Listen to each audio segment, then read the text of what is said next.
What if the shadow outside your door is not trying to get in, but trying to keep something from getting out, and that something already knows your name? What if the reflection in your hallway frame blinks when you do not, and the breath you feel behind your ear continues after you stop breathing? Some stories are too strange to be true, but if you have ever woken at 3 a.m. to footsteps that end at your bed, you know truth is not a requirement for terror. Welcome back to my channel, Whispering Abyss. Tonight, I have something truly haunting for you. From hospital corridors where the call button lights on by itself, to a roadside sign that shifts closer every time you look away, these 5 ghost stories are stitched with personal confessions, impossible timings, and choices that cannot be undone. Each one starts with a small question and ends with a door you will not want to open. Before we fall into the dark, a small favor. Which story creeped you out the most? Tell me in the comments. And if you want more nights like this, a quick like pulls you deeper into the circle. Story 1. The echo in apartment 3B. The phone started ringing again after 3 quiet days. And before I could move, I heard my own voice from the empty room say, "Don't answer," like the warning had already happened and I was late to the moment. The radiator answered with a slow drip that paused, as if it were listening. The air tasted like wet plaster, and the unplugged intercom clicked like a small clock that had learned to breathe. I stood in the dark of my living room with my hand hovering over the phone, and I wondered which one of us had spoken first. I rent the cheap apartment on the 3rd floor, Unit 3B, the one they discount because the boiler hammers after midnight. I do voiceover work for product videos and haunted house ads, the kind of gigs that require clean audio and stubborn deadlines. If I missed one more upload, my biggest client would cut me off. Eviction notices were already nesting in my mailbox like white birds. It was 3:12 a.m., and I had until 3:20 to get a 3-minute read recorded and sent, or I'd be the next scratched-out name on the superintendent's ledger. You know, the kind of pride that keeps you in a bad place long past common sense? Evan lived downstairs, a hobby podcaster with foam panels and a laugh that carried up the stairwell. Rosa, our night shift super, liked to say the building had thin skin, not just thin walls. I believed it. The intercom was unplugged but still ticked like a metronome. The ceiling stain over my bed had the shape of a human ear, and the mirror in the hallway always blinked a fraction late. When I ran a test line into my mic and whispered, "Hello," the echo beat me to it and whispered first, half second ahead of my breath. Hearing your own voice come from the wrong place feels like seeing your shadow turn before you do, doesn't it? I told myself Evan was messing with me. He loved a prank, especially the kind that turned into a story. When I pressed my ear to his door, I heard a rehearsal on the other side. Muffled words, breath spacing, even a mouth click that sounded like mine. I pounded, but no one answered. The hallway smelled like old wallpaper paste, and in the mirror my reflection raised its fist to blink before I did. I tried his knob, and I know how it sounds. I let myself in because fear makes teachers out of bad decisions, and I needed a lesson now. His apartment was empty. Not neat, just empty in the way a suitcase makes a room echo. The foam panels were still on the walls, the cables coiled like sleeping snakes, but the closet was a hole with a missing shape where luggage should have been. A single coffee mug sat on the counter. The stain inside it a perfect ring like the wet print of a planet. I called his name, and the sound of it came back to me from the intercom in my apartment upstairs. It was still unplugged. Have you ever heard your own voice take the stairs alone? My phone shivered with a text from last month that once made me laugh. From Evan. Got a new pre-echo plugin for pranks. Can make you answer yourself. At the time I had sent 3 crying laughing emojis. Now, with his place hollow and the hallway mirror blinking late, it didn't feel like a joke. I went back up. The intercom, unlit and dead-looking, breathed my name like it was trying on. The ceiling stain on my side of the hall had grown, a swollen ear listening to my shoes. From inside the apartment, my own voice whispered hello again, half a beat ahead. Why would the future version of what I had not said sound so tired? I set my laptop on the desk. The metronome app one used to keep my reads steady opened to its last settings. I slid the tempo until it hid under the radiator's drip. The timer clicked over to 3:13, and the boiler began to hammer like someone tapping a long spoon along the length of the pipes. The metronome caught it like a handshake and fell into perfect timing.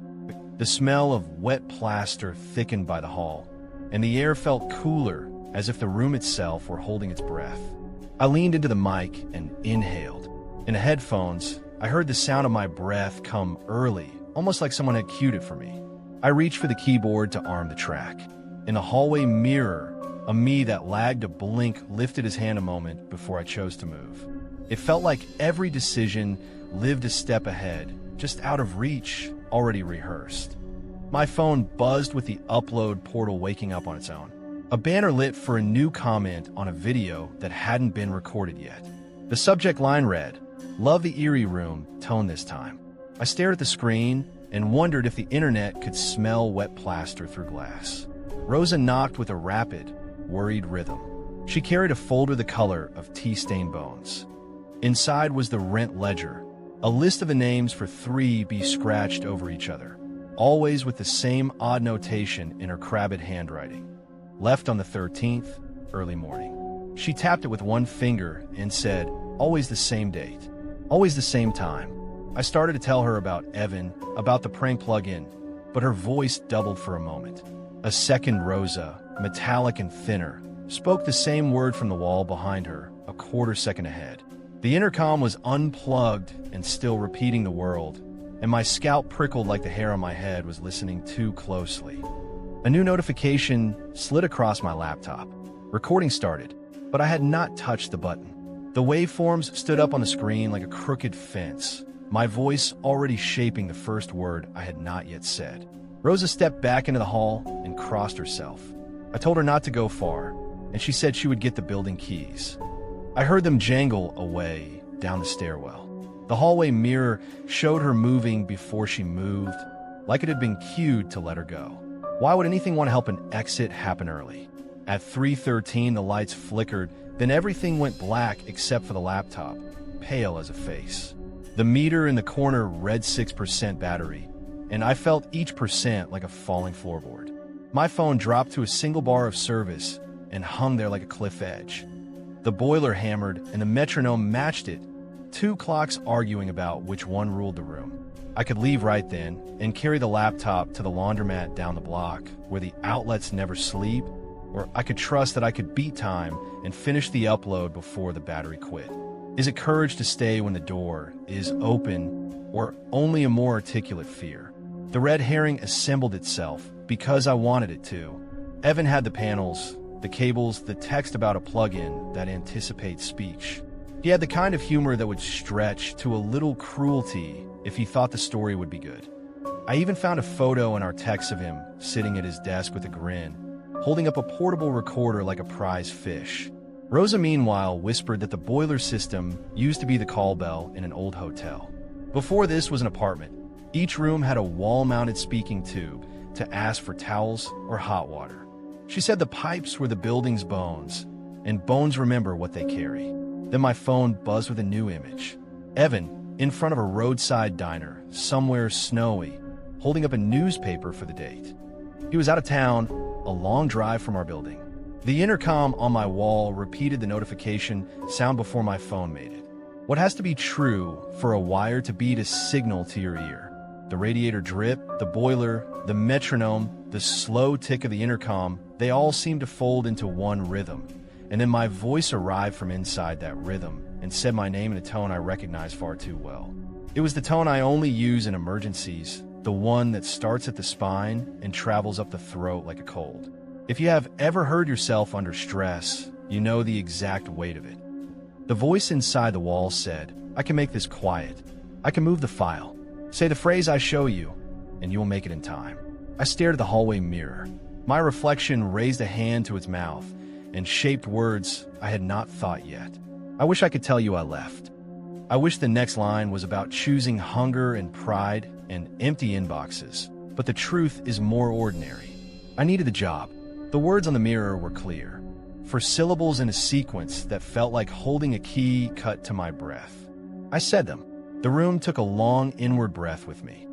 Behind me, the apartment door clicked locked, softly, politely, like a mouth closing over a secret.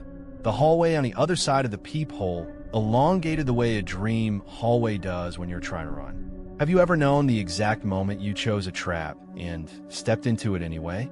The recording rolled on the screen, though my finger had left the keyboard. The waveforms were ahead by a hair, as if my voice knew where it would go before I told it. I pressed my palm flat over the ear-shaped stain above the desk. The drip stopped. The plaster was colder than the rest of the wall, and a faint vibration ran along it like a hum. When I leaned closer, I realized I could feel breath against my palm. The wall exhaled, and then, very softly, I heard my name from inside it, but older, worn down to the grain of my consonants. The intercom pulsed, alive without power. The metronome clicked in perfect time with the boiler, and the gap between sound and intention narrowed until I could not tell which came first. The voice in the wall guided me, half a beat early, nudging my breaths, pacing my emphasis like a teacher pressing gentle fingers against a student's wrist. I understood it then with the kind of certainty that undercuts courage. The echo was not copying me. It was leading me. It was rehearsing me into alignment. In the mirror, my reflection formed a word that I had not yet chosen, and I watched as the not yet became the only thing that could happen. Rosa returned to the door and jiggled the handle. It did not move. Her face appeared small in the peephole, and for a second, her features were doubled again, a second Rosa turning her head just ahead of the first. The building had tuned itself to the moment I had bought with my phrase. Rosa lowered her keys and backed away. In the quiet after her footsteps, I heard other sounds inside the walls. Breaths returning to the room like waves. Someone else once saying no, and then yes, and then something I could not make out under the hammer of the pipes. To break anything rehearsed, you must find a wrong beat. I remembered a trick from an old acting coach. If you cannot stop a cue, you can ruin it by making the wrong move at the right time. The metronome clicked and the boiler answered, and my mouth began to shape the next line. I swallowed and forced a cough. The wall spoke the line cleanly anyway, using my voice. The mirror showed me, smiling a second before I felt my lips move. I could not get ahead of myself. Or rather, I could not get ahead of the version of me that had already lived this night. The twist landed on me slowly, like a shadow crossing a window. The echo had my worst habits. The little breath on AP. The way my R's soften when I am tired. It knew where I stumble. It knew the exact sentence where my voice warms because I feel safe, even when I am not. It was me, recorded from a night I had not reached yet, pressing my life into these walls the way the old hotel had pressed requests into the pipes. The mirror had never shown what I was. It had been showing what the echo intended for me. I had mistaken prediction for reflection. What story is scarier than the one where you're your own haunting, leaving breadcrumbs you can't help but follow? I could follow the nudges and get the file out at 3:20, keep the client by myself one more month. Or I could try to ruin the loop and accept whatever lived just beyond the next minute. I took a breath that was not offered to me, a thick mouthful of wet plaster air. I unplugged the metronome and the rail-thin click continued anyway, riding the boiler's pulse. In the headphones, the hiss of room tone grew teeth. I spoke instead of the product copy. I told the microphone that I knew what it was, that I could feel the wall's breath, that I was touching the ear above my desk and could feel my own future voice inside it. The echo tried to pull me back. It threw the next line into my mouth with a half-second head start. My laptop battery dropped to 3%. The upload portal waited with its little spinning ring, a clock pretending to be a circle. I could almost see the shape of every tenant before me who had chosen this deal, names scratched over names in Rosa's ledger. The wall whispered the phrase again, softer, coaxing. I said no, and the no arrived late. The mirror's version of me shook its head first. The radiator drip paused like a held note. Somewhere, deep in the bones of the building, I heard a single decisive click that felt like it belonged to a mouth that had learned patience. I overrode the automation and dragged the raw take into the portal. I hit send on a file that included my coughs and my confession and the steady breathing of a room that shouldn't breathe. For a heartbeat, the progress bar held at 99% and shivered like a rabbit. Then it slid home. 3:20 barely. The boiler softened. The metronome lost its footing and stuttered, then stopped. The intercom sighed out my name, not ahead this time, but exactly with my mouth as I said it. The hallway outside shrank back to its right length. The door unlocked as quietly as it had locked. When I opened it, the cold stairwell air tasted like the end of a storm that had been waiting only for me. The client emailed me that afternoon with uncharacteristic warmth. Love the tone, the roominess. Whatever you did, keep it. I kept it, though I moved out of 3B the next day. Rosa hugged me in the lobby and didn't meet my eyes. As I carried the second box to the cab, the radiator drip paused up in my old window, as if watching. The new place was further from the train, with thicker walls and a super who answered texts too quickly to be real. The first night, I turned off every appliance to hear what silence sounded like when it was mine. Then the new radiator began a slow, uneven drip that paused, as if listening. In the hallway, I smelled wet plaster where the paint bubbled over a hairline crack. The video went live the next evening. The comments appeared before the scheduled time stamp ticked over. People said the track felt like it knew what they would think next. A handful swore their speakers smelled damp, like a basement after rain. One early comment had no name attached. It simply read, "Don't answer," posted several minutes before the upload finished propagating. I stared at it until the letters felt like they were leaning forward. I checked the metadata. It was impossible. The time didn't line up, but there it sat, a sentence left by someone with access to the wrong side of the clock. At 3 in the morning, the hallway mirror in my new apartment blinked late. I know how it sounds. I sat up and watched my reflection breathe ahead of me by a fraction, like I was arriving a little too slow to my own body. In the speakers on my desk, a faint breath answered as if pulled through a tube. I pressed my palm to the wall where the paint had bubbled into a tiny, listening ear. The drip paused like it was waiting for me to speak. If the building back on my old street was a hotel once, what was this one before it was home? I told myself none of this meant what it felt like. I told myself the comment had been a glitch, that plaster always smells tired, that pipes learn your name when you overstay your welcome. But I keep thinking about the phrase on the mirror and the soft click of a mouth that has plenty of time. Sometimes a choice you make keeps echoing until it finds the person who first thought it, and then it turns that thought into a road with only one direction. If you ever hear your voice arrive before you speak, promise me you will wait through the first breath and listen for the second. The second one is the truth, even if the truth wants your house. I still take voiceover jobs. I still upload on time. My client thinks I found some reverb sweet spot and compliments the way my consonants glow. I run a fan whenever I can to give the room something else to do. The comments keep coming, a small crowd that gathers at my door an hour early. Sometimes they tell me what I will say. Sometimes they tell me what I should have said instead.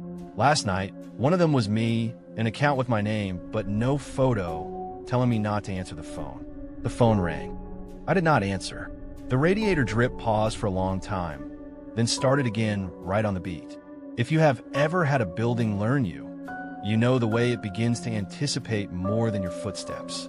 It tastes your decisions and asks for another. Tonight, I will cover the hallway mirror with an old towel and pretend the future has to wait outside. I know it won't. The smell of wet plaster is stronger at the back of my closet, where the wall freckles in a pattern like fingerprints. I keep touching it like it might turn and say my name. If it does, I will pretend to be someone else, but I think it will know. Now we move toward the second story, if you're still with me. Story 2. Night watch at Drybridge Hospital, the first call button chimed from an empty room, and a voice whispered my name like a nurse leaning into a curtain that was not there. The fluorescent over the nurse's desk buzzed in that lazy, insect way, then hiccuped once. Antiseptic curled through the air with the sour sweetness of old flowers, the kind that have already lost their petals but refuse to leave the vase. I was alone on midnight watch in a hospital where half the floors were shut for renovations, and something had just pressed a button that no one's hand should reach. If you have ever walked a hospital at night, you know the building breathes. The vents exhale, the elevator sighs, the lights hum like they are thinking. I was new on the job, probationary, with a supervisor who liked to say my name as if it might break. I needed the paycheck more than I needed sleep. My review was at dawn. If I left early again, I would not get another shift, and debts do not accept apologies, do they? Drybridge keeps most of the old wings closed after midnight. The psych ward is sealed, the basement labeled floor B has been out of service for years, and the west wing corridors end in plastic sheeting that rustles even when the air is still. My partner had called in sick, which meant every noise belonged to me. I told myself that the call button tone was a glitch. Old wires, bad panels, a false alarm. I logged the time, 12:17, and walked toward the sound with a flashlight and a borrowed authority that felt lighter than it should. Outside room, 3:14, the air smelled stronger, like bleach that had found something it liked. The call light over the door still glowed. Inside, the bed was made flat as a photograph. The chair in the corner had a dust shadow where someone's back used to be. On the counter, a patient chart lay open with tonight's date written on it in faint ink. Only the year was 20 years ago, and the handwriting belonged to no one currently living. The button on the bedside rail was depressed by no hand at all. I watched it click up on its own, then press down again as if reconsidering me. I tapped my radio. My voice sounded like it had learned good posture. Dispatch, false call in 3:14. Static answered with a small, breathy burst that shaped my words back at me a second late, like the building was repeating my report to itself. The light above the nurse's station flickered once more, a moth with a stutter. From the far end of the hall, a janitor cart waited with its mop resting like a body on a gurney. Water dripped to the floor in lazy taps that made a puddle spread wider than gravity liked. On the monitor bank behind the desk, a figure pushed one of those carts past the camera in Corridor West 2. Dark uniform, sloped shoulders, the rolling gait of a man who had polished floors longer than I had been alive. He did not look up, and something about that felt like an invitation. I called out on the radio for custodial. No answer. The monitors glowed at me like they were trying to help, or trying to see how I would choose. I followed the camera trail. The cart I had seen in person dripped more now, as if something had wrung the mop while I looked away. The puddle had spread into a patient shape, long-limbed and still. I stepped around it, and for a second the surface turned mirror-slick. In the reflection, I watched myself walking away before I moved, a step ahead, a step I had not taken. The smell of flowers got sweeter, as if the hallway had just received a delivery for a room that would never sign. At 1 a.m., the generator test hit. The hospital dims itself once every hour to keep the emergency system honest. The lights softened to a grayish twilight, and the buzzing turned mean, like electricity through a cracked tooth.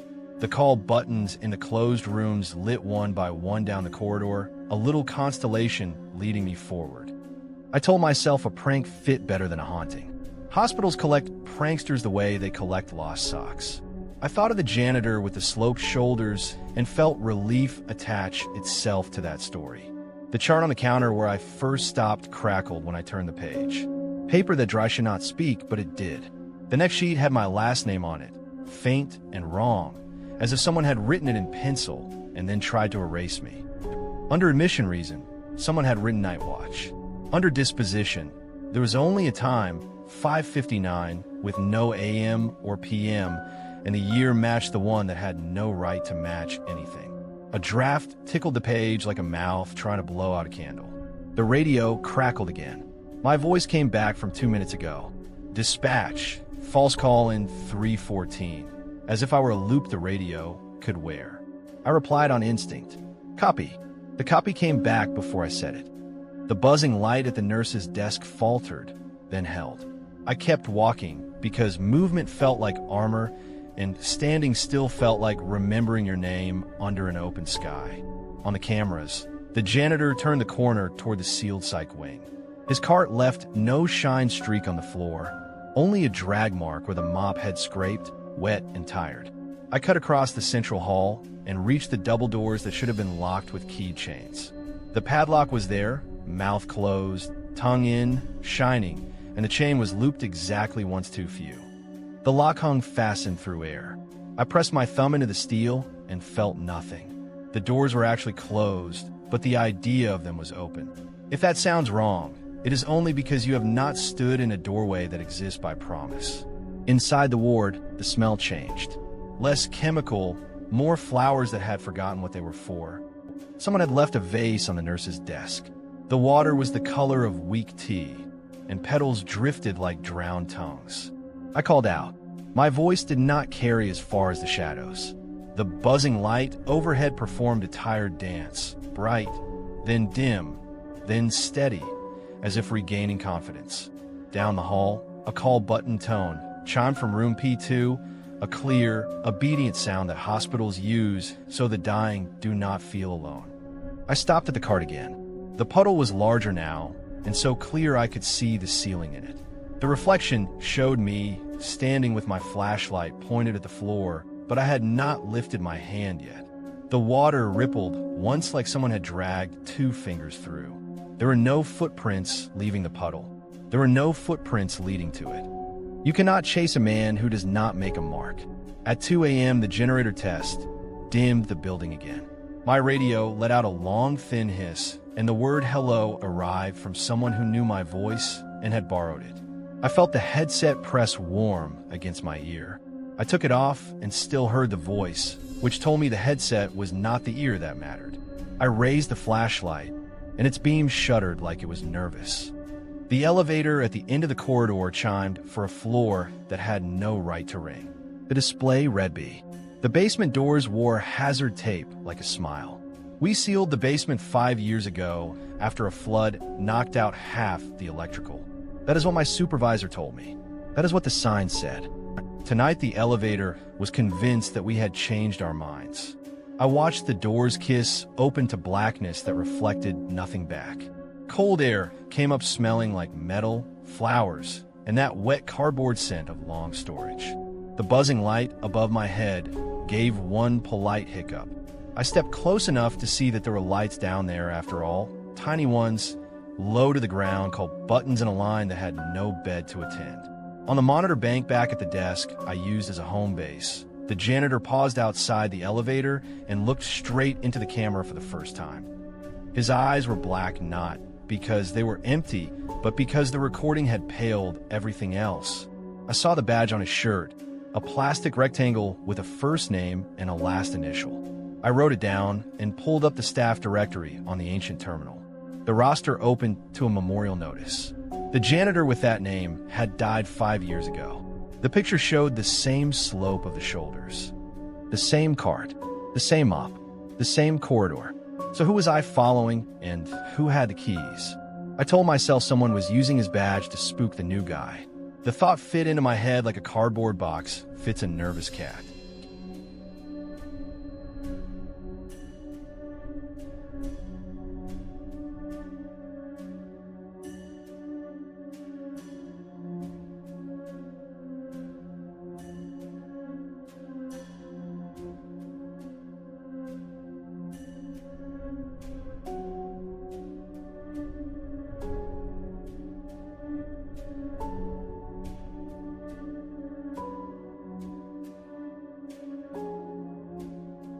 Every corner leans.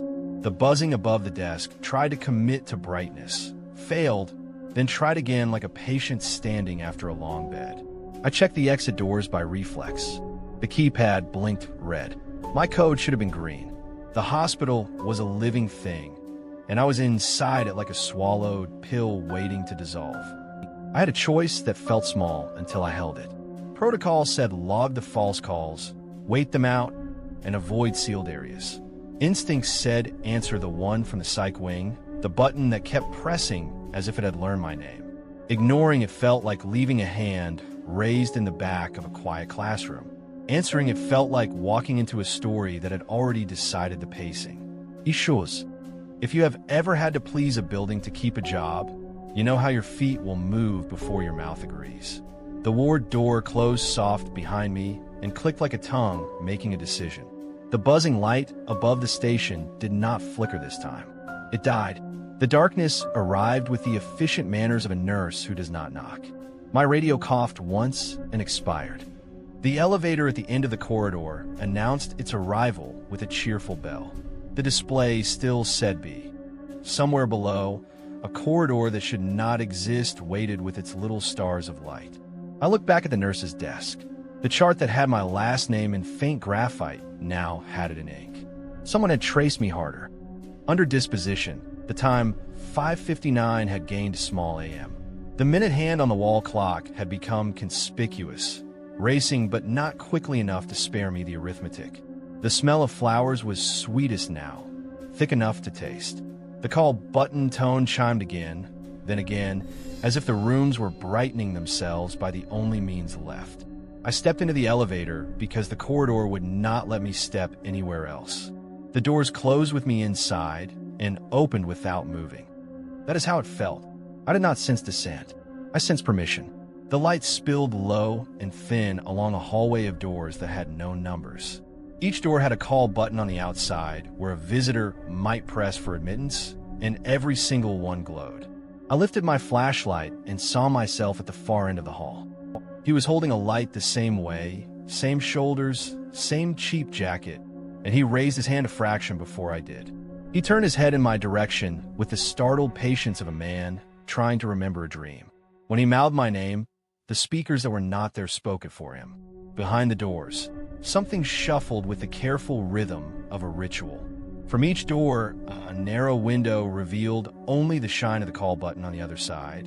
And then, as I drew close, I saw fingers. Mine, flat and pale against the glass. Every door showing a version of me, trying to press the button from the inside to tell the man in the hall that he was late. I backed away until my shoulders found the cool of the elevator wall. The buzzing of the hospital lights above ground was gone now. Down here, the hum came from a lower organ, the sound a building makes when it is satisfied. My radio found one last sliver of life and whispered my own voice saying, "Dispatch, false call in 314."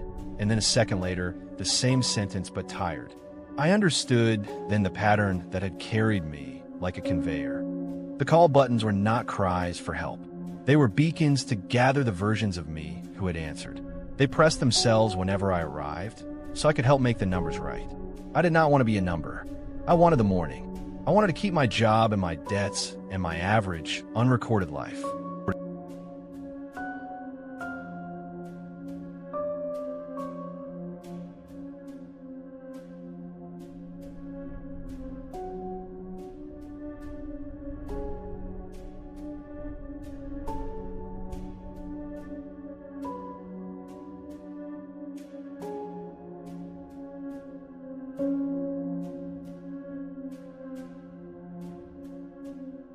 He had only one tool left to reach me. The elevator chimed. The doors began to close. I stuck my foot out and they opened again, patient as long practice. At the far end of the corridor, the figure of me turned and began to walk toward me. He never grew larger. We were mirrors that refused to trade places. The lights above the doors brightened and then, all at once, went black. The little glow of the call buttons remained, cold and precise, like stars in a chart sailor ghosts might use. The smell of flowers got so sweet that my eyes watered. How do you leave a hallway that believes your exit is a rounding error? I hit every elevator button with the flat of my hand. There were only two, up and down, neither lit. I spoke into the radio without caring if anyone heard.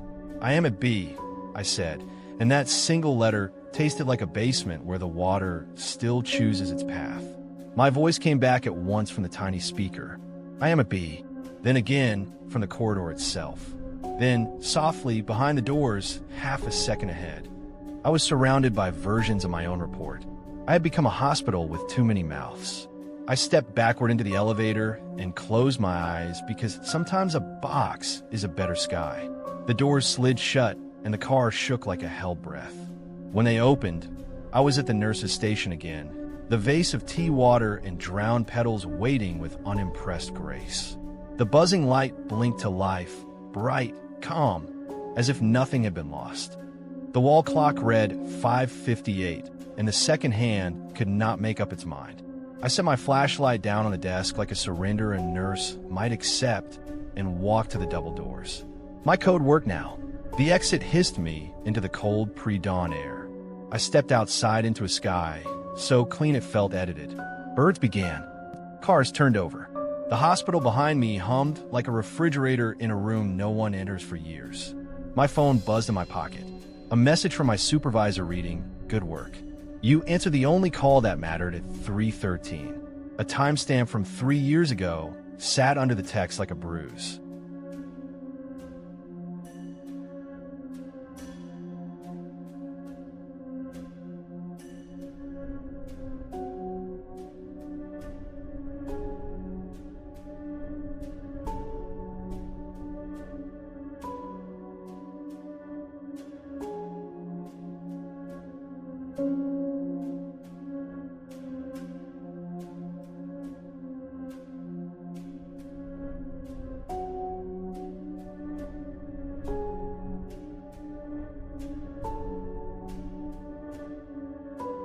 My paycheck arrived on time. My supervisor told me not to overthink midnight. The hospital kept me on, and I kept the routes that avoided the elevator with the B. Still, at the top of every hour, the lights dimmed, and I found myself listening for a bell that did not belong to my floor. If you have ever survived something by ignoring it, you know how well that works when you are alone. On my next shift, I stood at the nurse's desk and made myself look at the monitors. Corridor West 2 showed a janitor cart parked just so. The mop dripped. The puddle was barely a saucer, and yet wide enough to hold a reflection. In it, the lights shimmered and my own face frowned. That is what I told myself. Then something in the puddle lifted a flashlight and pointed it toward the exit before my hand could decide whether to reach. The buzzing overhead stuttered in a single, decisive blink and stayed bright. If you ever walk Drybridge after midnight, you will smell that sweet flower breath drifting from a closed door. You will hear a distant call button in a room the renovation plans do not list. You will see a hallway that seems one door longer than it was. You will think it is a prank, because superstition is expensive. You will be wrong.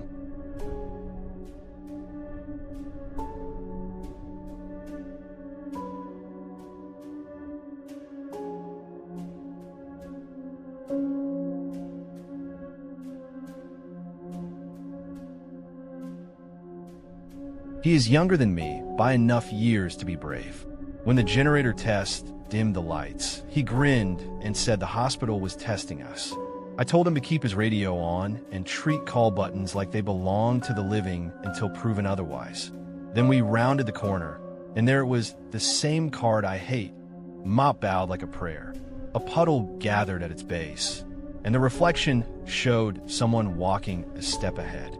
The young guard lifted his light a fraction before his hand moved. He did not notice.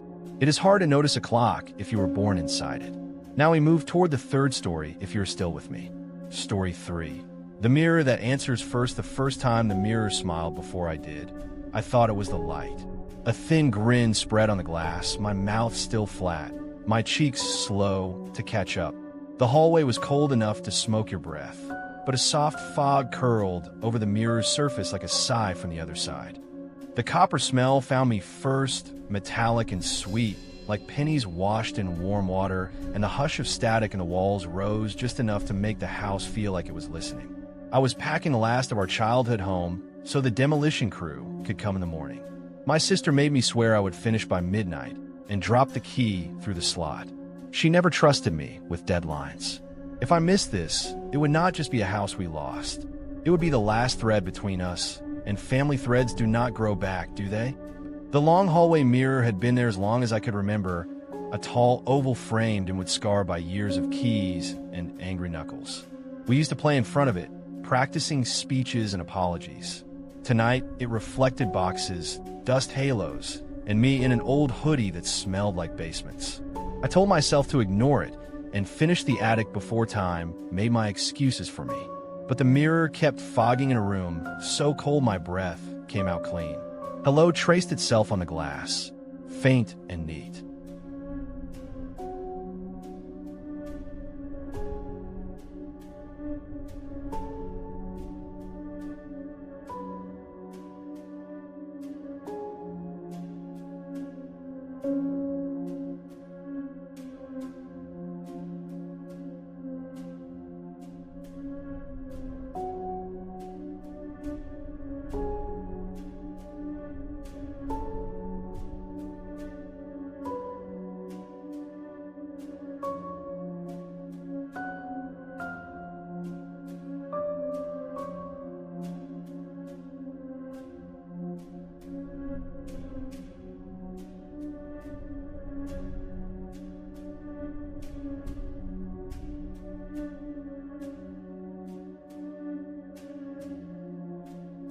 In the attic, I found a leather diary. The first page named a paranormal investigator who rented the house in the 70s and bragged about mirror acts and concealed assistance. He wrote about angles and light, about the old stage trick where a reflection turns before a volunteer knows to move. He wrote it like a manual to unnerve a customer. My heart slowed. A trick, a rational story fits easier in the hand, doesn't it? Down the stairs, the mirror waited. When I stopped, my reflection lifted a hand to my mouth before I did. It formed words I was still thinking. The diary pages rustled like a pet. A line of ink that had not been there a moment before appeared, careful and thin. "Don't believe me," it said. The handwriting was the same, only newer. I looked up, and in the mirror my lips were already shaping my sister's name as if to call her, and the sound of her ringtone gnawed the quiet, even though my phone was in my pocket and silent. I checked my phone anyway. One voicemail. Her voice was sharp with restraint. "Please finish and leave the key," she said. "No last-minute stories. No stunts. Love you." The static hush seemed to take the vowels apart and hand them back in a different order, and in the mirror my mouth repeated her words before my speaker did. I set the phone face down and told myself not to waste the hour.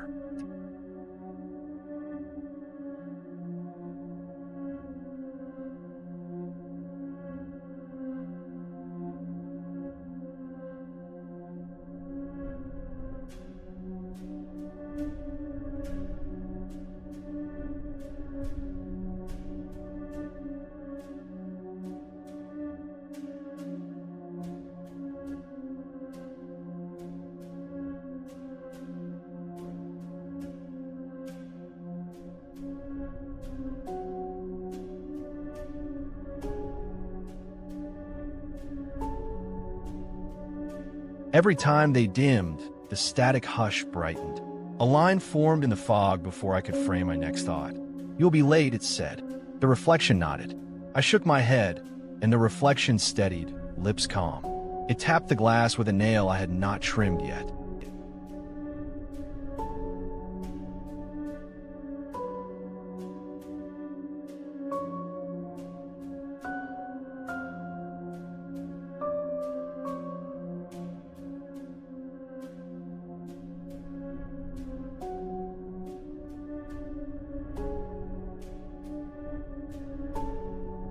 The third figure in the mirror was not a trick of shine. It was me standing half a step behind the us who thought the night was simple. The oval of the frame turned its wood toward me like a listening ear, and I put my palm on it as if conversation was the point. Pressure touched my chest from inside the glass. Not a push, a measuring, like a tailor deciding what my lungs could hold. The copper smell was inside my teeth. I breathed through my mouth, and it only made it worse. It was 11:12 by the stove clock, its green numbers steady as heartbeat. I had time. Time is only useful when it belongs to you, and mine was beginning to report to someone else. I tried to call my sister. The phone hummed and died, even though it had 20% an hour ago. The house had fairly shared its silence with my battery. I played the old voicemail again, the one where she made doubt sound like kindness. The reflection mouthed with it, off by half a beat, then on the beat, then slightly ahead like it was practicing my reply in both of our voices. A square of moonlight found the glass, and the mirror brightened without helping the room. Back in the attic, the diary page turned itself when I wasn't looking. The investigator had written about mirrors as promises, not reflections. He said when you look in a glass, you agree to match what looks back. He taught his assistants to move first, so the volunteer would follow without thinking they had. At the bottom, ghost-thin letters bled through as if from the future. "The trick only works if you keep watching," the new text said. Then a thinner line appeared under it. "Stop watching me." I wanted to test the rational story until it broke. I covered the mirror with a drop cloth from the porch. The cloth settled like a hell breath. The static hush grew louder. A crowd in another room when you want quiet where you are.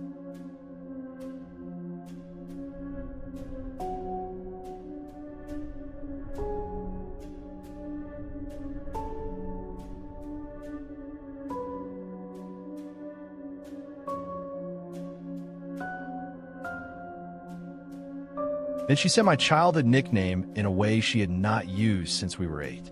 It took me a second to realize what was wrong. She does not call me that. Not anymore. The mirror had used a voice I missed to make me forget the wrongness.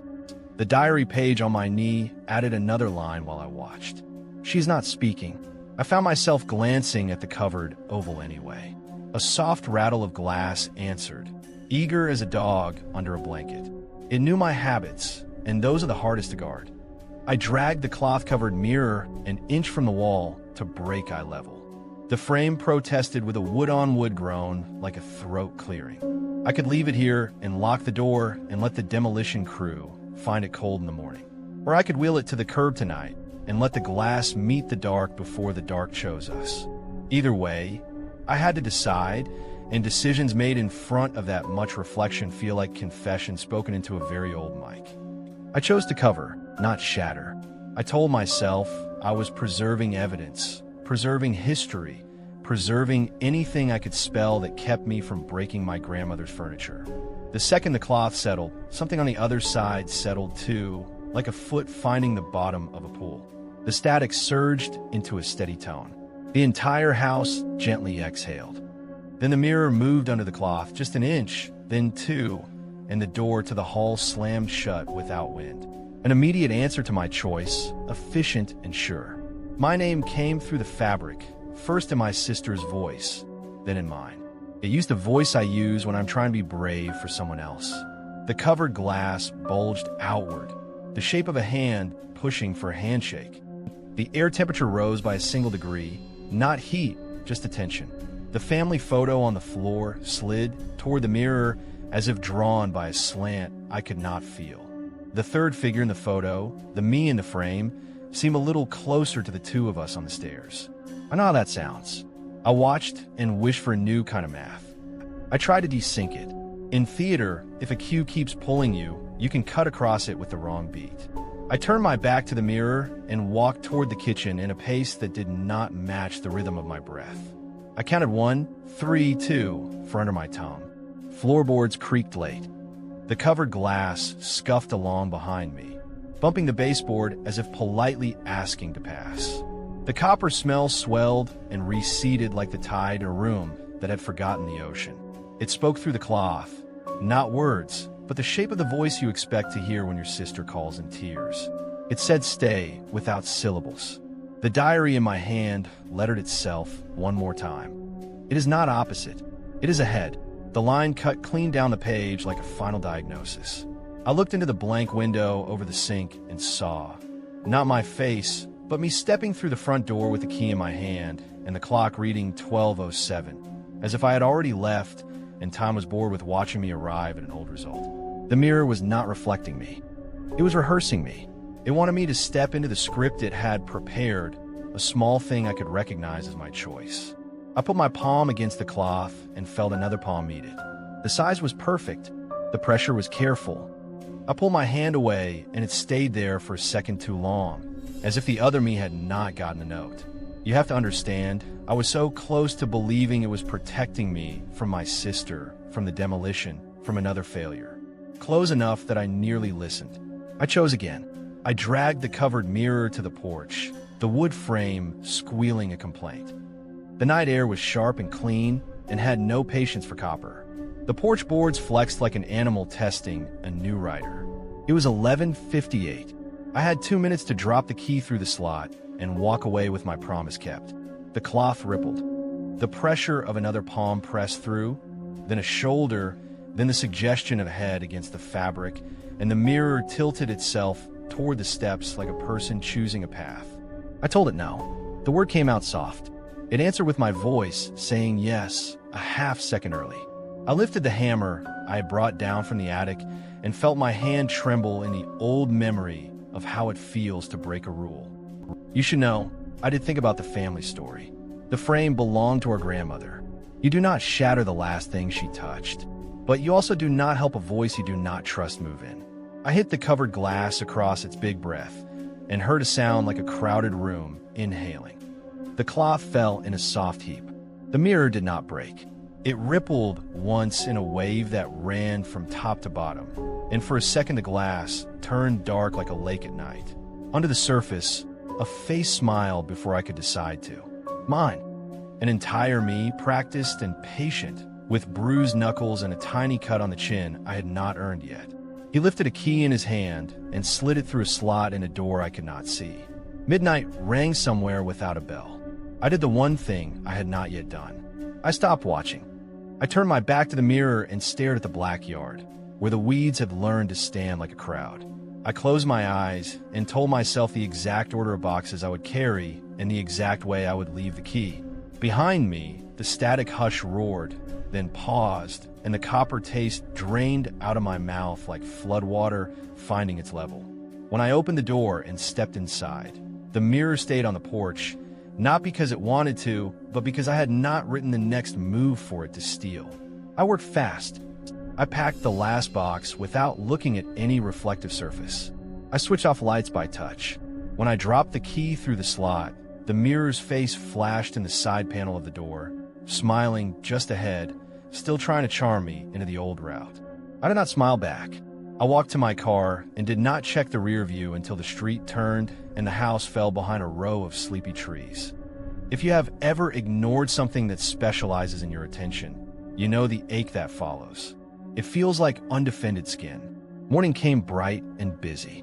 My sister texted a thumbs up and a heart like absolution. The demolition crew moved through the house with hungry machines. By noon, there was a soft hill of wood, plaster, and composite memories. The crew boss swears a single object came out whole. They set it aside on the curb, as if it was a guest they did not want to offend. My sister drove over and found the mirror leaning in the sun, unbroken, spotless, no cloth, no dust, only that oval waiting like a mouth. She told me later she saw my face in it for a second. Not her reflection, not the sky. Mine. It smiled before hers did, a fraction early like a minimal bow. She said it felt like forgiveness. She put it in the trunk even though I told her not to, because some people collect trouble to keep it from strangers. That night, she FaceTimed me and the camera kept focusing on the mirror behind her, as if it had asked politely to be the subject. When she lifted her hand to wave goodbye, I watched mine lift in the thumbnail a half second before I moved. If you have ever lived with a mirror that thinks ahead, you know the rules are different than superstition says. It does not want your blood. It wants your schedule. It wants your agreements. It wants your face where it can plan for it. I keep my screens dark and my windows open, and I try to stand where my shadow is the only rehearsal partner in the room. Still, some nights the copper taste returns, and the static hush threads itself through the vents like a neighbor practicing scales. In the end, this is the kind of story that asks you to choose a side you cannot see. Do you believe a diary written for misdirection when it writes new warnings under your eye? Or do you believe a face made of your own habits when it asks for small obedience? If you ever see your smile arrive ahead of your mood, step back from the glass and stand somewhere that refuses to predict you. Otherwise, you will turn, and it will turn, and over many nights, the house will learn the choreography of you, 1 second early. Now we move to the fourth story, the one that starts where the road does not. Story 4. Mile marker that moves. I saw the same mile marker 3 times in 20 minutes on a road that did not curve. White numbers, black font, 181. The sign tilted slightly like it had been listening to a long conversation and finally grew bored. Night pressed the windshield into a smaller rectangle. The smell of hot asphalt lay thick as soup, even though the air was cold enough to keep my breath white. Somewhere in the static between stations, a shy radio signal hummed like a moth trying to be a song. If you have ever felt a road count you, you know how quickly the miles start sounding personal. I was an out-of-work mechanic driving to a dawn interview in another state, the last chance after a year of last chances. I was supposed to be through town by sunrise, showered in a sink, shirt ironed by a motel hairdryer, smile rehearsed. The gas needle flirted with empty like it loved danger more than me. I told my sister I would text when I crossed the county line. She sent a thumbs up and a prayer hands, which in our family means please do not mess this up. I promised I would not. Promises spoken to dashboards never sound confident, do they? The second time I passed mile 181, I tightened my grip and laughed once, so the fear would hear what I wanted it to believe. I checked my GPS.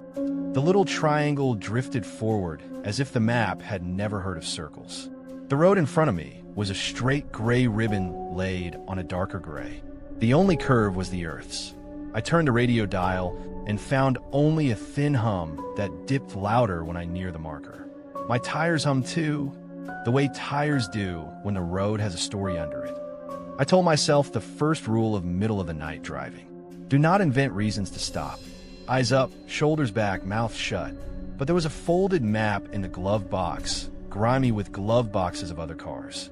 I opened it to break the boredom, and a penciled circle stared up at me like a thumbprint left by a ghost.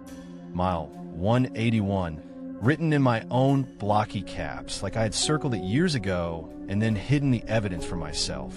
I told the dark that was impossible, which is in my experience the kind of sentence the dark enjoys. The third time I saw 181, the sign creaked on its bolts in air that did not move. The sound was small and metallic and patient. The smell of hot tar woke like something cooking behind the moon. The gas needle dipped to a line it had no right to reach so quickly, then bounced up like a kid showing off. I took my foot off the gas and watched the world slow by a whisper. In the static, a voice threaded itself through the hum. I thought it said hello, then I thought it said help, then I decided it said neither, which is what you do when you want to keep a promise to daylight.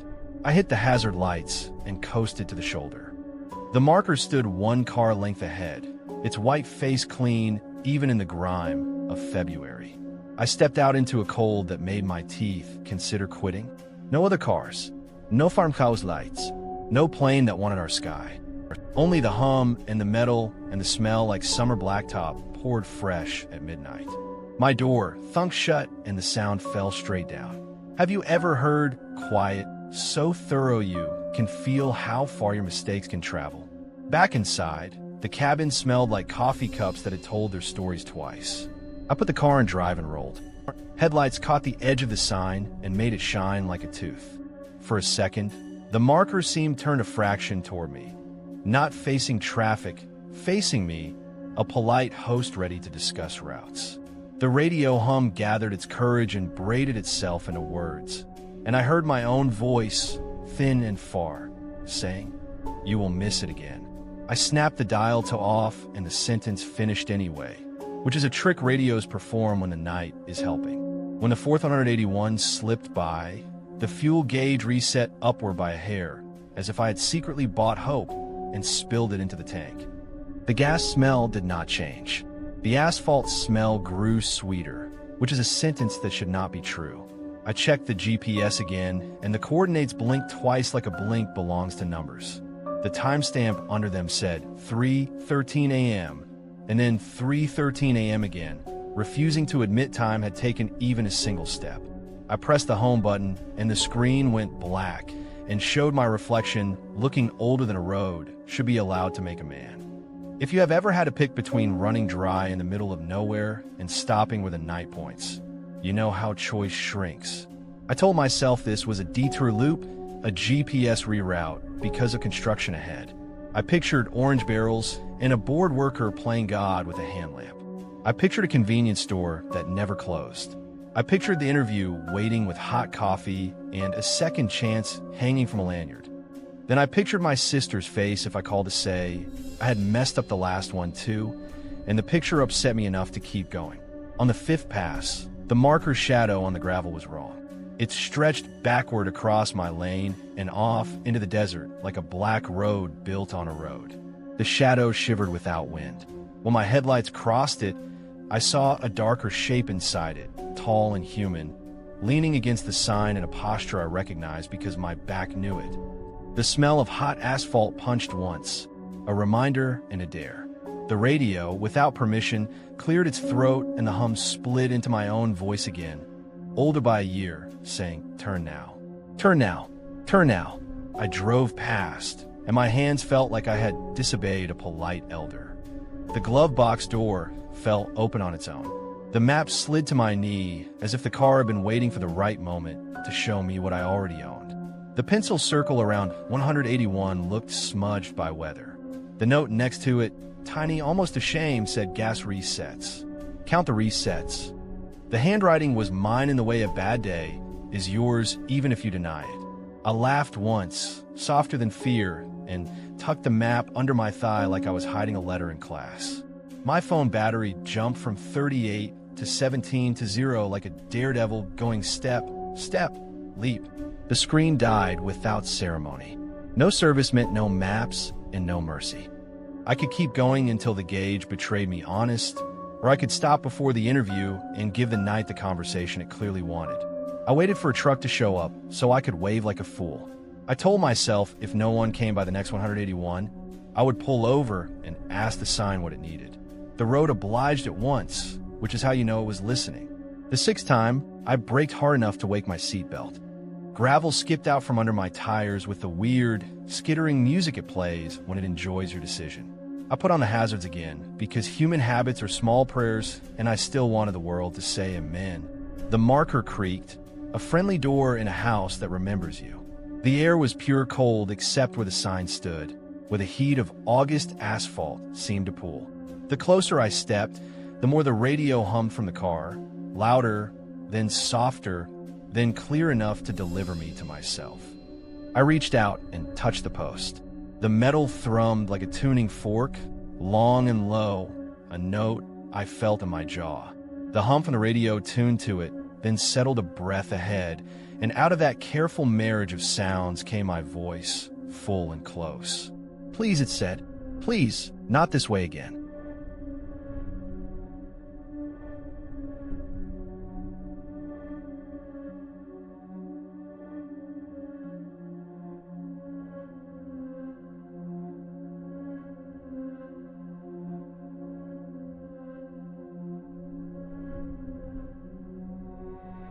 The marker turned another inch, polite and certain. The shadow tucked in like a cat stepping into its length. I leaned closer in there, scabbed into the paint by a pocket knife. I saw a row of dashes carved under the numbers like someone tallying nights. 7 in one group, 4 in the next, 5 in the next. A fresh cut glinted despite the dark, as if the mark maker had just now stepped away. I lifted my key like a pencil and traced the newest scar. If it was mine, it had healed too fast to be reasonable. The car behind me idled like a nervous friend. I walked back and sat inside and put my hands on them like I had to remind them of their job. The fuel needle had crept up again by the width of a hair, a lover returning after a fight and pretending not to have gone. The dashboard clock read 3:13, then 3:13, then 3:13, kind as a liar who wants you to stay happy. The GPS woke itself and displayed a date 3 years in the past. Then it asked if I wanted to resume navigation to an address I did not know, a mechanic shop with my last name in its title. I shut it down with a finger that did not feel like a finger. In the side window, the marker leaned its patience at me. If you have ever had a road give you a choice and a voice you recognize, you know how small you get inside your jacket. I knew the logic. Keep going, and maybe the loop lets you through on courage. Stop and face it, and maybe it lets you through on honesty. I chose the one that did not require me to gamble gas I did not have. I pulled forward, turned the wheel, parked nose to the sign, and stepped out into the heat that should not exist. At the post, I wrapped both hands around the metal. It was warm as a forehead. The hum swelled and turned into something like a choir of one. The radio burst into instructions I had never said and would say soon if I let it. Tell them you got turned around. Tell them the fog was bad. Tell them you lost signal.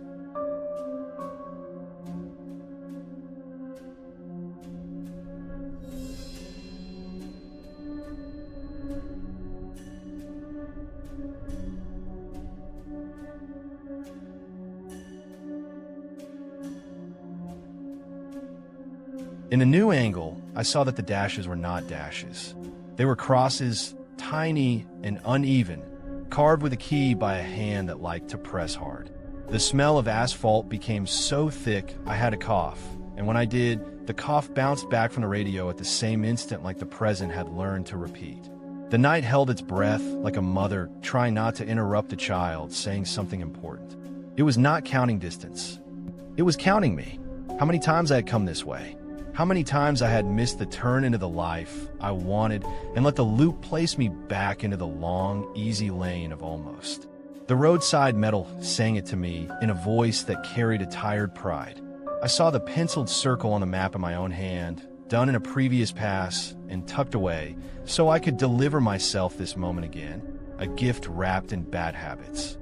The fuel resetting, the clock refusing, the shadow wearing my height. All of it a ledger kept by a sign that liked tidy books. I wanted to laugh and cry and kick the post down. I did none of those. I took out my key and made my own scratch below the last one. Then I pressed my forehead to the number and told whoever was keeping score that I understood. I would not pass the same way again. When I stepped back, the hum softened. The radio let my name go as if we had decided it was no longer urgent. The heat around the sign cooled and the smell of hot asphalt thinned until the night went back to being a night. Back in the car, I turned the key and the engine hesitated exactly once, the way a friend considers a joke and then forgives you. I pulled onto the blacktop and pointed the nose where the road pretended to stretch forever. The next mile marker read 182. I watched it in the rear view until the number was only white and then only a rumor. I passed a gas station I could swear was not there before and filled up while the pump clicked like a metronome figuring out a new song. The receipt timestamp said 4:02. The dashboard clock agreed, and I nearly cried from gratitude at a number that moved. The town arrived with a string of light bulbs like pearls, sleepy but available. I parked in front of a small shop with my last name on the sign. It was not mine, but it could have been if I had walked a different January into a different door. I watched the gray lift over the hills behind the building and told myself that sometimes an old life stands on the shoulder and waves you through. Then I put on a clean shirt, burned my mouth on bad coffee, and walked into the interview with enough truth to survive a question. They did not hire me. Or they did, depending on which hour you prefer. In one line of my pocket history, I drove back and carved another mark. In this one I nodded when they said they needed someone with night shift stamina and smiled like a man who remembers mile markers that turn to face you. Either way, the next morning a farmer and his kid drove past mile 181 and saw my car parked neat on the shoulder with the hazard lights dead. No driver. No footprints. Only the faint smell of summer, tar lying like a promise where the cold should have ruled. The farmer told the kid, sometimes roads take people who keep making the same turn. The kid said the radio was playing a voice asking how far is to town. The farmer switched stations and the voice came along, thin and polite, a mechanic trying to make a good first impression on someone who had already made up their mind. They drove on, and the marker creaked once in still air like it had scratched another tiny cross, and was content for now. If you ever find yourself in the kind of night that smells wrong, where the radio speaks softly in your own vowels and the metal outside complains without wind, pay attention to the numbers that will not change. They're not bragging. They are asking for your vote. A mile marker will not move for just anyone. If it moves for you, there's a ledger to balance. You can keep circling until your tank learns diplomacy, or you can stop and admit the math out loud. Either way, the road is patient, and so is the version of you that stands in the shadow, leaning on the post, waiting for you to hear him. Now, that is the last one for tonight, the library with shelves that do not love letting go. Story 5. The library that shelves the living the card catalog drawer was already open when I reached the old wing, and my name sat on a cream card the color of old teeth, inked in fountain pen, dated years before I was born. The drawer smelled like dust given permission to speak. Somewhere between the stacks of page, turned with a dry rustle that did not wait for a hand, and my echoing footsteps arrived half a second late like a shy twin. If you have ever read your own name in a place it should not be, you know how the air changes. You begin to hold your breath without meaning to, wondering who made the first copy of you tonight. I was here on a deadline brutal enough to make superstition seem reasonable. One rare book stood between me and my thesis defense, a single citation that had slipped every interlibrary loan and every polite email. The renovation locks would engage at 6. After that, this wing would go dark for months. My scholarship was already on thin ice, and my advisor had said this was my last extension with the kind of smile a person wears while cleaning out a drawer. I promised myself I would find the book, extract the pages, and leave before dawn forgot how to be kind. The old wing kept its own weather. The air tasted like paste and neglected linen, a glue smell that thickened as the shelves pressed closer together near the center. The exit sign at the far end flickered between green and red, a childish game of what if, as if the door could not decide what it wanted me to be. Each time my heel clicked, another heel answered after mine in the same tone, an echo that hesitated and then gathered confidence. The electronic hum of a newer building never reached this far.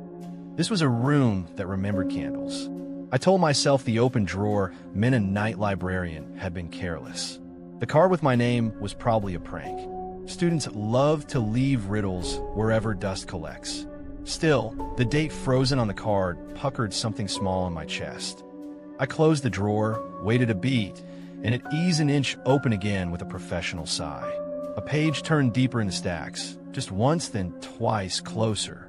I thought of the book I needed and of every reader who had needed something here and gone home with their pockets light. The call number in my notes pointed me to the philosophy aisle that ran like a spine down the middle. As I walked, the rustle followed, not a wind, but the sound a book makes when it readjusts in bed. The smell of dust grew dense in the far corner, an airless pocket that tugged at my throat. I paused at the end cap.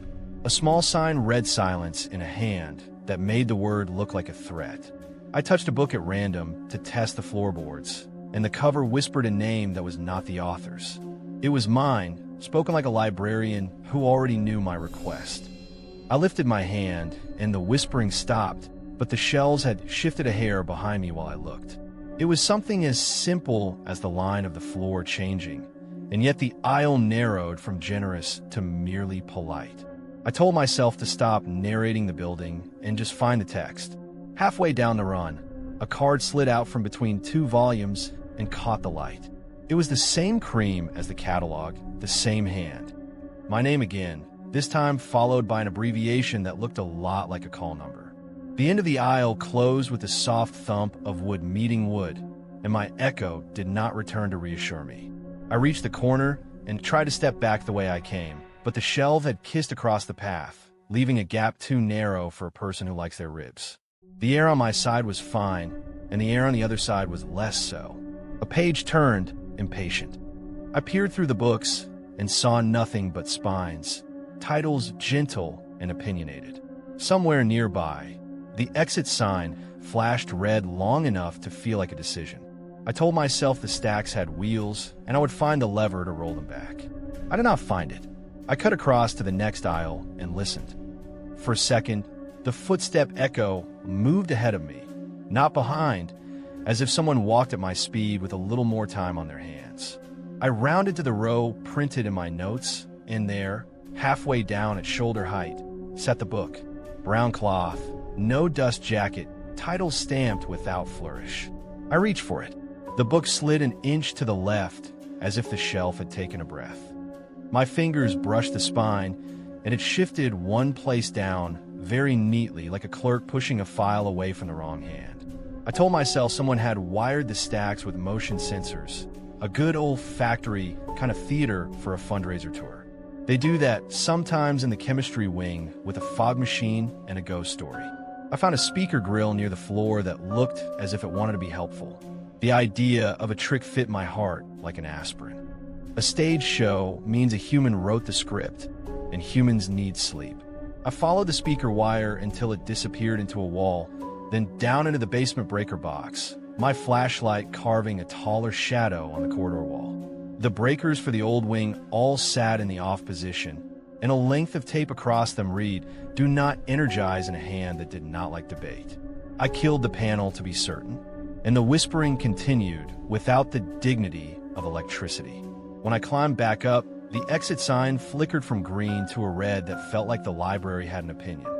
The book that had danced away from my hand now stood on a small wheeled pedestal at the intersection of four aisles, open as if awaiting an oath.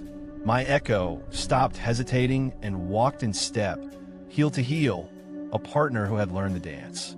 I approached, and the pages riffled by themselves until they lay open to a passage I recognized too well.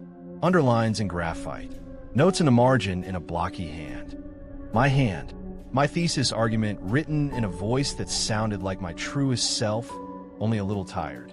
I will tell you that for a moment, I felt gratitude rise so fast it made my scalp tingle, as if the library had found me a shortcut, as if I could copy my own thoughts from a path I had not taken yet and make a clean finish while the long shelves took a private bow. My phone died without ceremony, a black square that showed me a faint version of my face. Across the atrium, the emergency lights dimmed to a low amber and then went dark, like a theater between scenes. The main doors at the far end sighed, and when I tried them, they did not give.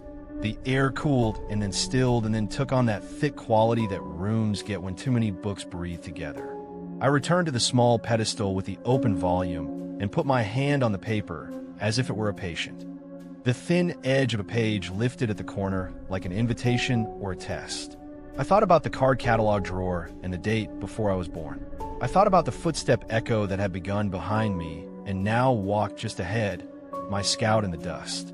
I thought about the exit sign playing red-green with my pulse. Perhaps libraries do not simply store what is written. Perhaps they store the people who write and read, the cadence of a voice, the timing of a breath. It was a ridiculous thought, and yet the ridiculous often explains the night better than the official email the next day. I told the empty wing I would take the risk and finish because failing now meant failing everything. I read aloud. The first sentence felt like lifting a lid on a jar that had been sealed for years. The words were familiar and too easy, like piano keys that help your fingers. As I reached the end of the line, the same sentence arrived a half-second late from the aisle behind me, in my voice quiet, as if a patient were repeating instructions in order to remember them. I turned a page. The shelves responded with a soft slam on both sides, aisle narrowing with polite violence. The rustle of unseen pages swelled to a soft storm, paper against paper, 1,000 small testaments turning to face me. I stopped reading. The echo did not stop. It continued for 2 more lines, then fell quiet, as if embarrassed. The footstep echo matched my attempt to back away step for step, then stepped ahead, as if to show me how it was done. A shelf across from me rippled its spines, and a little cascade of dust fell like gray confetti. The glue smell pressed harder, sweet and unpleasant, a bookbinder's breath. I looked down at the margins. My own notes scrolled there in a hand that looked like mine thrown forward in time, and under them, smaller and newer, a sentence that had not been there a second ago. Do not stop mid-page. It dawned on me with the cold calm you get when you realize you are late to your own warning. The library was not curating texts. It was curating tellers. It had made a place where voices could be filed by subject and cadence, by reliability and timbre, by last words. The rare book was bait, and the bait worked because scholars always think words will save them. I flipped back 3 pages and my notes flipped with me, as if my hand had moved first in an earlier night and paper had learned the route. I heard someone in the next aisle laugh once in my exact rhythm. That kind of luck feels like a trap. I had a choice left that did not feel like much. I could continue, complete the paragraph, and hope the library preferred closure to capture. Or I could tear a page and ruin what it wanted. The first choice promised a clean transcript of my voice. The second promised offense. I slipped my fingers under the next page and pulled. The paper resisted like a mouth refusing a spoon. Then it tore with a soft, rude sound, and every shelf in earshot shivered and slammed a fraction closer. A book fell at my feet. It was blank except for a margin where my handwriting appeared as I watched, the date neatly stamped today. The hidden speaker in the baseboard coughed through dust like an old man clearing his throat, and then fell silent. Everything that spoke now did so without wires. From the next row, my echo began issuing instructions in the voice of someone who had done this before. Turn to the index. Check the cross-reference. The exit sign turned red and stayed red. The card catalog drawer rolled all the way open with enough force to thump the wood stop. Inside, another cream card surfaced like a fish. My name again, now with a series of numbers and letters at the bottom that were not a call number, but a location code. I ran anyway. The stacks do not reward running, but fear loves traditions.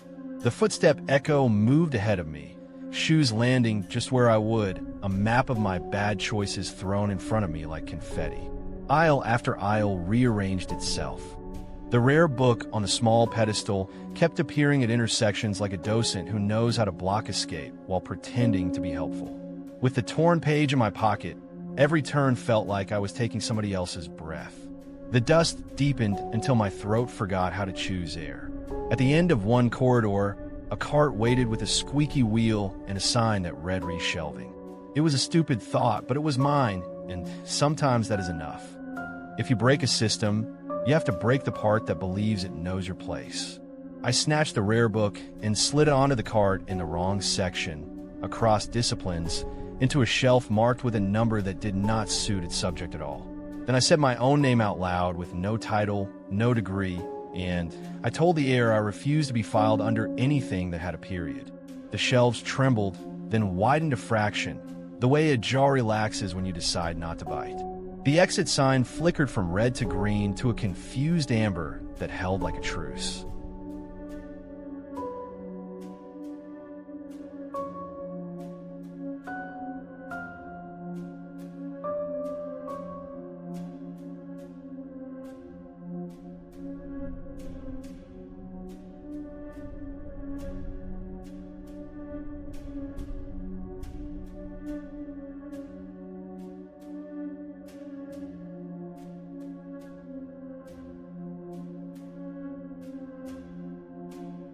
The torn page in my pocket ticked with the library's pulse. I pressed it flat, stamped the date in the corner, and wrote in the margin, checked out to a body, not in collection. The words steadied my hands like a familiar tool. The front doors considered me the way a machine does when you press a button it wants to deny, then sighed open with the tired grace of an elder granting a favor. Dawn showed up on the other side with its thin gray coffee. The librarians arrived 20 minutes later to find the old wing lit with a dignified gloom. Someone had left a rare book on the desk, as if it had walked itself there. Inside the front cover, in a neat blocky hand that ruins pens, my name curled along the edge with today's date. No one checked it out. No one signed. The head librarian shook her head like a mother after a child's convincing story. She closed the volume and patted it once, and the pages inside rustled in a cadence that felt like a person nodding. If you have ever been forgiven by a building, you know how it sounds. I defended that afternoon with the kind of focus you only get after you have outrun a catalog. They passed me with questions much kinder than their eyebrows, and I promised myself I would not go back alone. Weeks became months. The renovation closed the old wing behind plastic sheeting and careful emails. Still, word slips through a campus the way steam finds cracks. A freshman swore he found my handwriting in the margin of a math text he had never opened before. A custodian heard pages turning in an empty hallway and said the rhythm matched my speech. People love to add details, but the coppery dust smell they mentioned did not belong to their imaginations.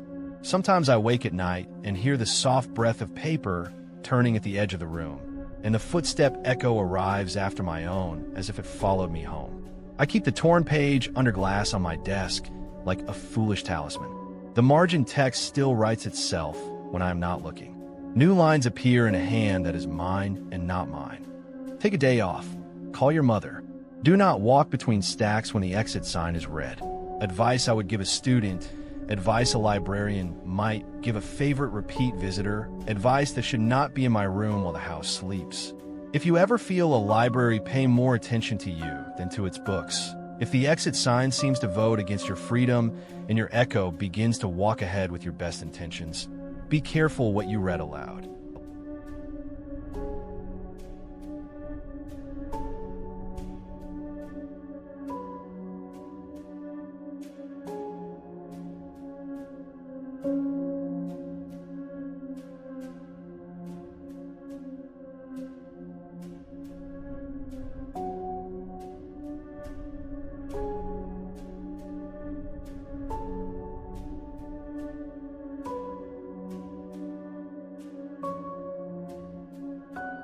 And that closes tonight's Book of Shadows.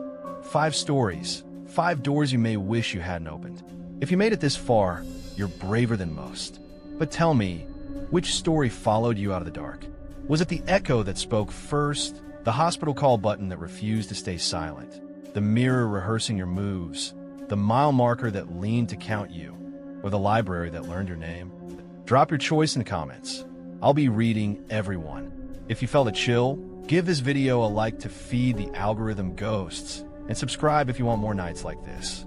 We post new stories every week, and each one is crafted to sit with you long after the screen goes black. Thank you for joining me in the dark. Until next time, don't look behind you too quickly.